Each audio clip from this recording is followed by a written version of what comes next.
ഉരുളെടുത്ത വിലങ്ങാട് പതിയെ മടങ്ങിയെത്തുകയാണ്. മഴ കനക്കുമ്പോൾ ആശങ്കയേറുന്നുണ്ടെങ്കിലും സർക്കാർ സഹായം ദുരന്തബാധിതരിലേക്ക് ഏതാണ്ട് എത്തിക്കഴിഞ്ഞു. എന്നാൽ റോഡും പാലങ്ങളും ആശങ്കയായി നിൽക്കുകയാണ്. എങ്കിലും സ്വപ്നങ്ങളും പ്രതീക്ഷകളും ഇവരുടെ ജീവിതത്തിലേക്ക് തിരികെ എത്തിയെന്നത് ചെറിയ കാര്യമല്ല.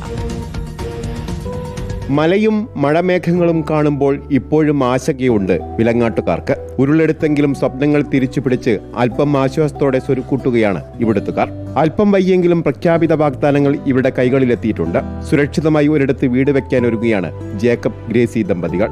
ഞങ്ങൾക്ക് ഏതായാലും ഗവൺമെൻറ് തന്നു. ഞങ്ങൾ സ്ഥലം വാങ്ങി വീടിൻ്റെ പണി തുടങ്ങി. വാടക 5 മാസത്തെ കിട്ടി.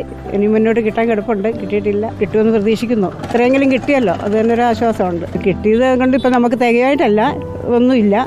എങ്കിലും നമുക്ക് ഒന്ന് കയറി കിടക്കാൻ ഒരു സെൻറ്റ് ഭൂമി മേടിക്കാൻ പറ്റുമല്ലോ. ഗവൺമെൻറ്റിൻ്റെ ഭാഗത്ത് നിന്ന് അത്ര സഹായം ചെയ്തു തന്നല്ലോ. ആ ഒരു ആശ്വാസമുണ്ട്. അവർക്ക് നന്ദി പറയുന്നു അതിന്. ഉരുൾഭീതി വിതച്ച സ്ഥലത്ത് ഇപ്പോഴും ഭീഷണിയുണ്ട്. മഴ അടുത്തെത്തുമ്പോൾ ആശങ്കയുടെ കലം വർദ്ധിക്കുകയാണ്. പാലവും റോഡും പുനഃസ്ഥാപിക്കാത്തതിനാൽ മഴ കനത്താൽ ആദിവാസി ഊരുകൾ ഒറ്റപ്പെടുമെന്ന ആശങ്കയുമുണ്ട്. മഴ വരുമ്പോഴേ നമ്മുടെ ഉള്ളിൽ ഇങ്ങനെ ആള് കുത്തുക. മുന്നോട്ട് ചിന്തിക്കുമ്പോൾ പേടിയാണ്. ഇപ്പം മഴ എന്ന് പറയുന്നത് പേടിയായി.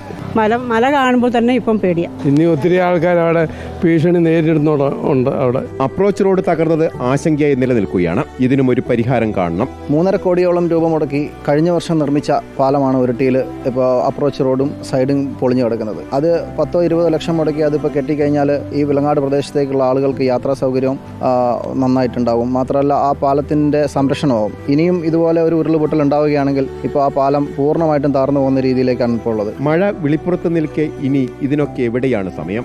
ഉരുളിന്റെ അവശിഷ്ടങ്ങൾ പുഴയിൽ നിന്നും ഏതാണ്ട് നീക്കം ചെയ്തിട്ടുണ്ട്. ഉരുളെടുത്ത ജീവിതങ്ങൾ സർക്കാർ സഹായത്താൽ മെല്ലെ തിരികെ വരികയാണ്. റോഡടക്കമുള്ള അടിസ്ഥാന സൗകര്യങ്ങൾ അവർ ആവശ്യപ്പെടുന്നുണ്ട്. ഇക്കാര്യത്തിൽ കൂടി സർക്കാർ അനുകൂല നിലപാട് സ്വീകരിച്ചാൽ അവർ ജീവിതത്തിന്റെ പച്ച തൊടും. വീഡിയോ ജേർണലിസ്റ്റ് ഷനിൽ കണ്ണനൊപ്പം reporter A K Abhilash, in reporter, Kozhikode.